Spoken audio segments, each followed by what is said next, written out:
Hello. હા કોણ? હા હે તારે હવે કહેવાય. કેટલા વાગ્યા જો તો ખરા, 12:30 થવા આવ્યા છે. બધું જ કામ બાકી છે. હવે કેવી રીતે કામ મારે કરવાનું ખબર નથી પડતી. રસોઈ બનાવું કે કચરા પોતા કરું હવે? સારું સારું ચલો અમુક.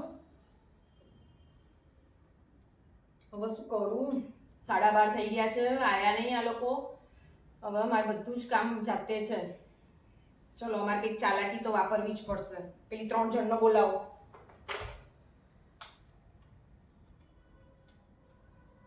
હલો. હા નીતા આંટી, તમે મારા ઘરે આવશો?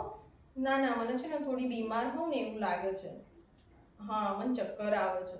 અને રિંકુબેન અને કવિતાબેનને લેતા આવજો. હો એ હા.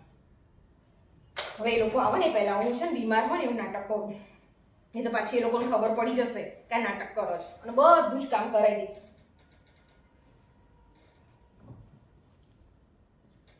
સાલે ઉઠી યાદ એટલે લાગે તો ખરા બીમાર છું. આવતા જશે એ લોકો.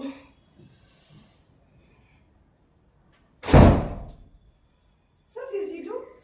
હવે શાંતિ જુઓ ને, તાવ ચડ્યો છે અને ચક્કર આવે છે ને એવું થાય છે. બસ અને હમણાં તો સારું હતું. બસ ખબર નહીં એકદમ આવું થવા માંડ્યું છે. કઈ ઓલા લીફમાં તો કામવાળી હતી ત્યાં તમે સારું આવ્યા હતું, હતા તો સરસ રીતે સરસ સારું હતું, એવું લાગ્યું અમને તો. પણ ખબર નહીં હમણાં જ આવું થવા માંડ્યું. એવું છે ને? બહુ જ હવે જો હમણાં તો વાયરલ એવા છે. કામ છે અને બહુ જ ખબર નહીં એમ વોમિટ જેવું બી થાય છે. એટલે પછી મને એમ થયું કે લાવ બધાને ભેગા કરીએ ને આપણે સાથે મળીને જમવાનું બનાવીએ અને હા એવું કરીએ, એટલે તમને બધાને ફોન કર્યો મેં. કામ વાળી ફસાણે બિયાની આવી નથી. એવું છે? ઓય બિયાઈ કેવી બિયાની હતી, 10 મિનિટ તો અંદર ફસાઈ ગઈ. એવું છે? હા લો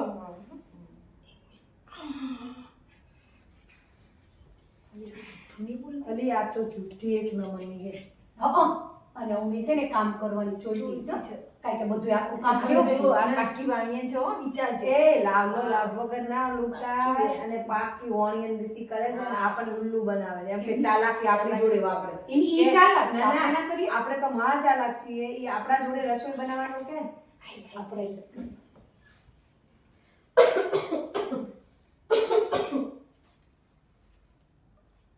ચલો પછી કંઈક એવું હોય ને તો આપણે શીરો ને એવું બધું બનાવીએ, મગ શીરો ખાઈએ, જે ખાવું હોય ખાઈએ, કંઈક બનાવીએ. જો શ્રીકુબેન, મારી ઘરે તો દાદા ને દાદી ફરવા જવું છે ને, એટલે મારે બેગું બધી પેક કરવાની, એટલે હું તો નવરી નહીં. મારે અંકલ આ બેન કામ ના ના અંકલ અમદાવાદ જવું, મારે રસોઈ બનાવીને પહેલા ખવડાવું છું. માર તો ઓલરેડી મારા દિયર ને દેરાણી આઈને બેઠા જ છે. તમારો ફોન આવ્યો ને અચાનક હું હા હું એવું કહું છું. ચપ્પલે પહેરવા નહીં ગઈ. કારણ કે મારે તો આઈ છાવ ટાઈમ નથી. મારે એવું છે બહાર જવું છે ને અંકલ. અને બીજી કોઈ હેલ્પ ના કરું, ડોક્ટર ને ફોન હા, તો એવું જ કરું, કરો તો કાકાને ફોન કરો, હા, ઇમરજન્સી એટલે આપી દે, ઇમરજન્સી બોલાવી દે. હા તો ફોન કરો. હેલો જીતુ કાકા, ના ના આ સ્ટોરિયામ ફ્લેટમાં અમારે એક બેન બીમાર છે. અતિશય ચક્કર આવે છે, વોમિટ થાય એવું થાય છે, અચાનક થવા માંડ્યું છે. સવારે સાજા ઘોડા જેવા હતા ને અત્યારે બીમાર થયા. એ કોઈ ઓલો વાયરલ આવ્યો હા, હોય વાયરલ ને. વાયરલ હોય તો તમે અને પાછો ઓલો લેબોરેટરી વાળાને બોલાવતા આવજો પાછા. કવિતાબેન અને આપણે ઓલો દવા લઈ સ્ટેન્ડ લીધી લેતા છે. આવજો, બાટલો ચડાવવાનો. કવિતાબેન મેં અચ્છા, દવા બે લઈ બાટલા લીધી છે. એક્સ્ટ્રા લેતા આવજો. શ્રીકુબેન, કરવા દ્યો એને. મેં દવા તો લઈ લીધી છે. તમે ખાલી ખોટો ડોક્ટરનો ફોન પણ કર્યો. અત્યારે તાવ તો છે ને, તો તાવ તો નહીં. તો કે માથું નહીં ઉઠતું તો શું હતું? હાય હાય આવશે છે, હું કહ્યું બોલો. અલ્યા એવું નતું, પણ આજ મારી છે ને કામવાળી નહોતી હાય આવતી. હાય આવ્યું છે. એટલે મને એમ થયું કે આપણે ભેગા થઈને કામ કરીશું. ચાલાક તો ચાલાક. આ ચાલાકી બેનપણીઓ હોય. ચાલક આપણે ચાલક નહીં. લાલો અરે એમાં શું છે બેન? પણ ચાલાકી વાત છે.